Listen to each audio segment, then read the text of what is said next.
આણંદના કરમસદમાં આવેલા સરદાર પટેલ સ્મારક તમને આજે બતાવું. ચલો. ફોન વાપરતા આ ફોન છે જો તે સમયનું વચનામું છે, ત્યારબાદ ઇંક અને પેન પણ છે, અને આ તામ્રપત્ર છે, પ્લેટ પણ છે, અને આ 25 વર્ષે પૂરા થયા હતા સ્વતંત્રના. ત્યારબાદ ત્યારે તે સમયના પ્રધાનમંત્રી ઇન્દિરા ગાંધી દ્વારા આ સપ્રેમ ભેટ આપવામાં આવેલી છે તામ્રપત્રની. Okay okay. પોસ્ટ કાર્ડ અલગ અલગ છે.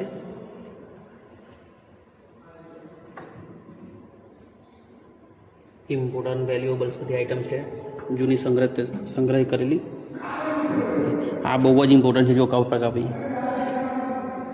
માઉન્ટ બેટન દ્વારા આપવામાં આવ્યું છે સરદાર પટેલને તે સમયનું.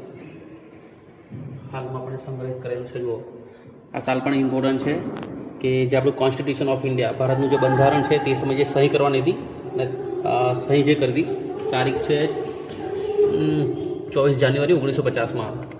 સરદાર પટેલ તે સમયે આ સાલ પહેરી હતી, એ સાલ આ છે. સરદાર પટેલ જે ચરખું વાપરતા હતા એ ચરખો છે. જુઓ દેખાય. ઓકે. તો સરદાર પટેલે જે કંઈ વસ્તુ આપેલી છે બધી વસ્તુ છે. ત્યારબાદ આ તમને અલગ અલગ મોડેલ રજૂ કર્યા છે.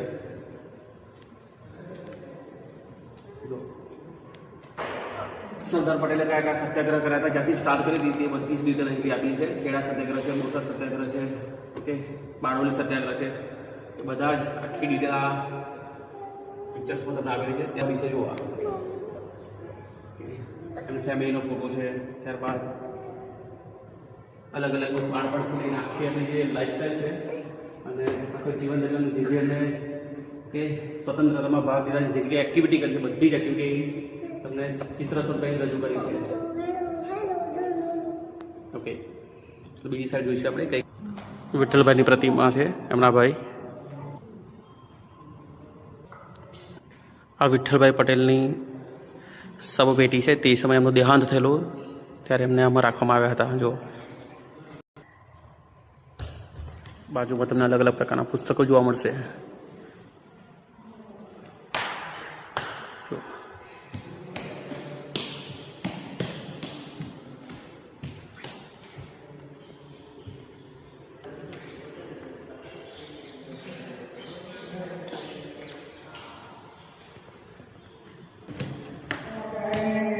સરદાર પટેલના યથાર્થ કાર્ય માટે એમને જે ગિફ્ટો મળી છે તે દર્શાવેલી છે. જુઓ